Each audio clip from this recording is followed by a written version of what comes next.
A former foreign policy advisor to President Donald Trump was reportedly the target of a secret foreign surveillance warrant obtained by the FBI last year as part of the agency's wide-ranging investigation into ties between Russia and Trump associates and the Kremlin's interference in the 2016 election.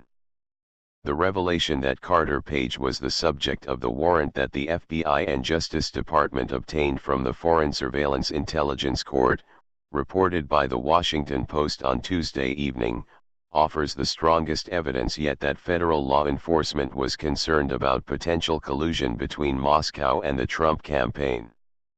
Meanwhile, the consulting firm run by former Trump campaign chairman Paul Manafort, whose name appeared alongside dollar amounts and dates in a handwritten ledger last summer in Ukraine, and who has attracted intense scrutiny for his potential ties to the Kremlin, received $1.2 million in payouts from a pro-Russia political party in Ukraine, the Associated Press confirmed in a report Wednesday morning. House Intelligence Committee Chairman Devin Nunes, R. California, speaks to reporters on Capitol Hill in Washington, Friday, March 24, 2017.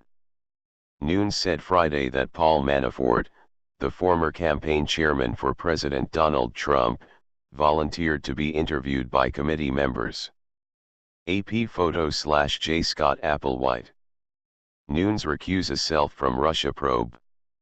Republican and Democratic lawmakers on the House Intelligence Committee, allowed to view classified documents over the weekend, told CNN this week that they've seen no evidence that supports either Trump's unsubstantiated wiretapping allegations from March, or committee chairman Rep.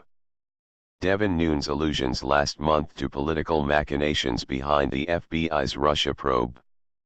Together, the information again indicates that neither Trump himself nor Trump Tower was wiretapped by President Barack Obama, an accusation made by Trump in March and already dismissed by the heads of the FBI, the NSA, the Senate Intelligence Committee and Nunes himself.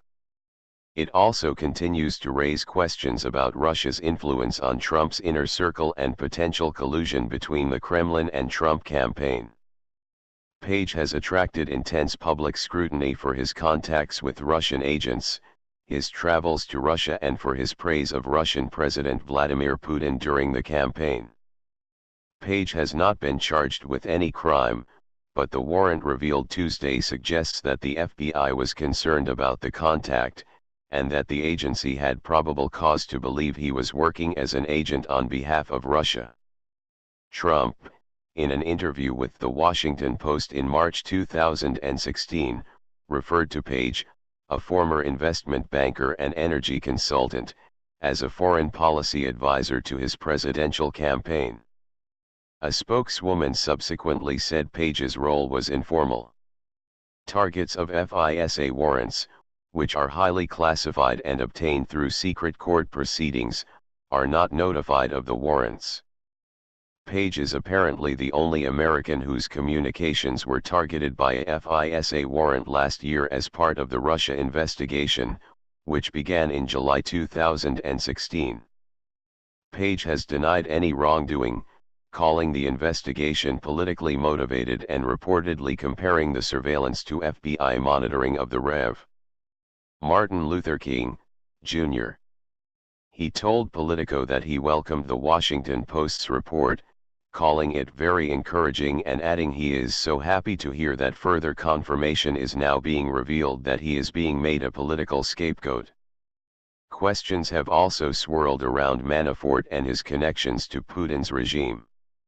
The payments he received from a pro-Russia political party in Ukraine were made in 2007 and 2009, years before he became involved in Trump's campaign, but they reinforce the ledger's credibility as federal prosecutors continue to review Manafort's work in a separate corruption investigation. Manafort and his spokesman had previously said that the ledger was a fake.